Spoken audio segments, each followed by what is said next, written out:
কোন জাতিকে যদি শেষ করে দিতে হয়, উন্নত মস্তকে দাঁড়াবার জন্য সুযোগ করে না দিতে হয়, তাহলে শিক্ষা ব্যবস্থা ধ্বংস করা হয় নৈতিক দায়িত্ব। সংস্কৃতি দরকার আছে। তারা যে বলছিল ধর্মীয় শিক্ষা, কোন প্রাতিষ্ঠানিক শিক্ষার প্রয়োজন নেই। কোন জাতিকে যদি জল কেটে দিতে হয়, কোন জাতিকে যদি শেষ করে দিতে হয়, কোন জাতিকে যদি উন্নত মস্তকে দাঁড়াবার জন্য সুযোগ করে না দিতে হয়, তাহলে শিক্ষা ব্যবস্থা ধ্বংস করা হয় নৈতিক দায়িত্ব। বিগত 16 বছরে আমরা তা পেয়েছি।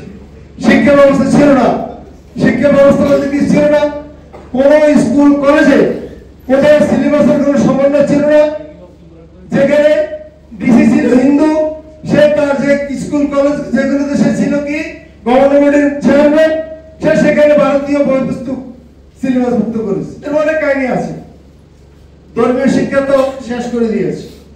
এখনো আবার নতুন করে শুনি যে সংস্কৃতি দরকার আছে।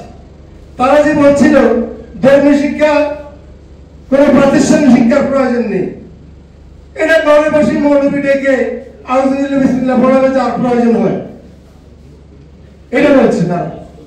আর এখন কি করছে, আবার নতুন করে জিগির উঠে এসে নতুন কেউ আমাদের বর্তমান সরকারের কেউ যে কি করতে হবে, প্রতিটি স্কুলে কম্পালসারি করতে হবে গান, গানের এটা একটা কি এটা করতে হবে কম্পালসারি।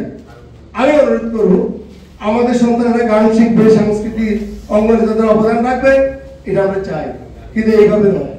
সেটা হচ্ছে সেটা যার প্রয়োজন। প্রাতিষ্ঠানিক শিক্ষার দরকার নেই, গানের শিক্ষক থাকবে, আমরা গান শিখাবেন যাদেরকে টাকা দিয়ে গান শিখান।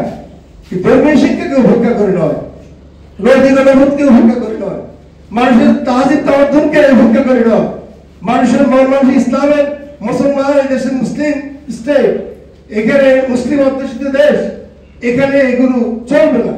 আমি এই কারণে আমি সবসময় একটা স্লোগান দিচ্ছি, ঐক্যের কোনো বিকল্প নেই। ছোট অল্প দিয়ে ঐক্য। আজকে শিক্ষক সমিতিগুলো ভেঙে যাচ্ছে। আমরা আজকে বিশ্ব শিক্ষক দিবসে এসে আমরা বিভিন্ন ভাবে সেমিনার সিম্পোজিয়াম করছি। আমরা কি আমরা আসতে পারি না?